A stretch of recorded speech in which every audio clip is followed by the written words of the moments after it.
एक दिन दुनिया के अधिकतर देशों ने मिलकर एक केकड़ों की प्रतियोगिता को आयोजित किया। इस केकड़ा कंपटीशन में भारत के एक व्यक्ति ने भी हिस्सा लिया था। प्रतियोगिता में भाग लेने के लिए सभी देश के प्रतिभागी अपने साथ टोकरी भर भर के केकड़ों को साथ लाए हुए थे। प्रतियोगिता की शर्त थी कि टोकरी के ढक्कनों को खोलना है और केकड़ों को टोकरी से बाहर निकलने पर उन्हें फिर से टोकरी के अंदर डालना है और जिस भी देश का व्यक्ति अपने ज़्यादा से ज़्यादा केकड़ों को टोकरी में जमा करेगा वही विजेता होगा। कंपटीशन शुरू हुआ। अब सभी देशों ने अपने टोकरी के ढक्कन निकाले। ढक्कन निकालते ही टोकरी से केकड़े बाहर निकलने लगे और अलग अलग देशों के लोग केकड़ों को अपने तरीकों से इस्तेमाल करके एक बार फिर से टोकरी के अंदर डालने में लग गए। अमेरिका के व्यक्ति ने अपने वैज्ञानिक तरीकों के द्वारा केकड़ों को टोकरी के अंदर लाने की कोशिश की, लेकिन फिर भी उन्हें मात्र 40% ही सफलता मिली। चाइना वालों ने कुंफू कराटे के द्वारा केवल 50% ही केकड़ों को टोकरी के अंदर किया। जापान वालों ने अपने टेक्नोलॉजी के द्वारा मात्र 65% केकड़े ही टोकरी में जमा कर पाए। भारत का जो व्यक्ति कंपटीशन में हिस्सा लिया था वह चुपचाप कोने में खड़ा होकर कुछ ना कुछ खाए जा रहा था और सिर्फ तमाशा देख रहा था और भारत के उस अकेले व्यक्ति को छोड़कर सभी देशों के लोग केकड़े को पकड़ने में लगे हुए थे। प्रतियोगिता का टाइम धीरे धीरे करके ख़त्म हो गया और अब इंतजार था तो रिज़ल्ट का। जब रिज़ल्ट की घोषणा हुई तब सब व्यक्तियों के होश उड़ गए, क्योंकि जीतने वाला भारत का वही व्यक्ति था जिसने कुछ भी नहीं किया था, बस कोने में खड़ा था और बस कोने में खड़े होकर कुछ ना कुछ खाए जा रहा था।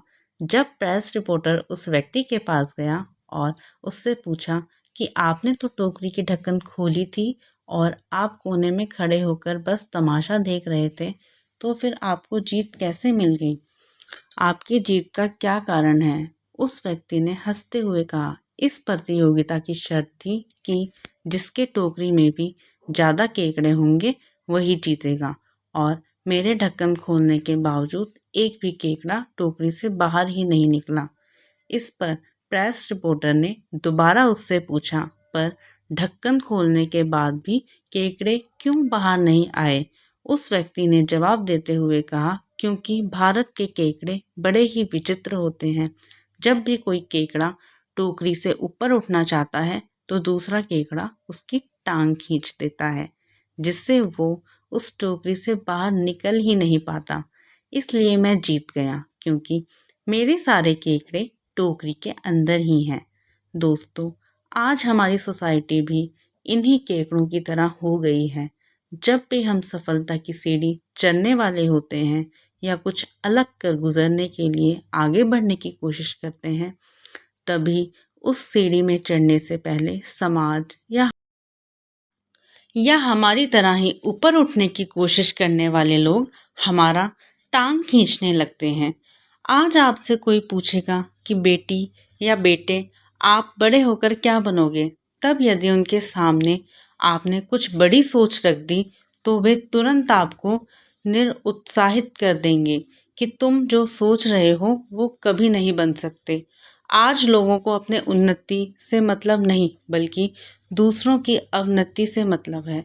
समाज हम जैसे आम नागरिकों के मिलने से ही बना है और जिस दिन प्रत्येक व्यक्ति अपने सोचने के नज़रिए को सही कर लेगा तब उन्हें दूसरों की टांग खींचने में कोई भी दिलचस्पी नज़र नहीं।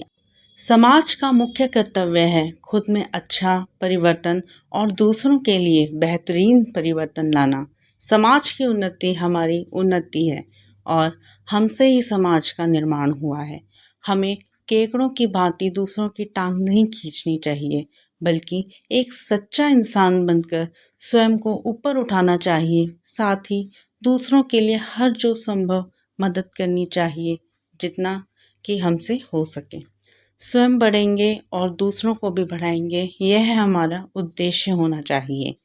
आज यदि भारत को बदलना है तो हमें समाज को भी बदलना पड़ेगा और समाज को बदलने के लिए हमें पहले स्वयं को बदलना पड़ेगा। समाज के टांग खींचने वाले चंद लोग आपके आत्मविश्वास को तोड़ने में कोई कसर नहीं छोड़ेंगे, लेकिन हमें और आपको अपने आत्मविश्वास को बनाए रखना है। उनकी निरुत्साहित करने वाली बातों को दिमाग में आने से रोकनी है और हमें अपने बल पर ऊपर उठना है, आगे बढ़ते जाना है, टोकरी से बाहर निकलना है और सफल होकर समाज के टांग खींचने वालों को दिखा देना है। लेकिन चाहे जो हो जाए, अब हम या आप ना तो किसी की टांग खींचेंगे और ना ही किसी के मार्ग में रुकावट पैदा करेंगे। आप आज इस वीडियो को देख रहे हैं, इसलिए आप अपने आप से ये प्रॉमिस जरूर कीजिएगा कि किसी से भी आप ऐसी बात ना बोलें जिससे कि सामने वाले को टांग खींचने का एहसास हो और आपकी वजह से वह दुखी व निराश हो। अंत में आप सब दोस्तों से यही कहना चाहूँगी कि टांग खींचना बंद करें और भारत को सुखी संपन्न करें। यदि आपको यह कहानी अच्छी लगी हो तो कृपया इसे अपने दोस्तों, चाहने वाले और अपनी फैमिली के साथ ज़रूर शेयर करें और कहानी अच्छी लगे तो एक लाइक ज़रूर करें। धन्यवाद।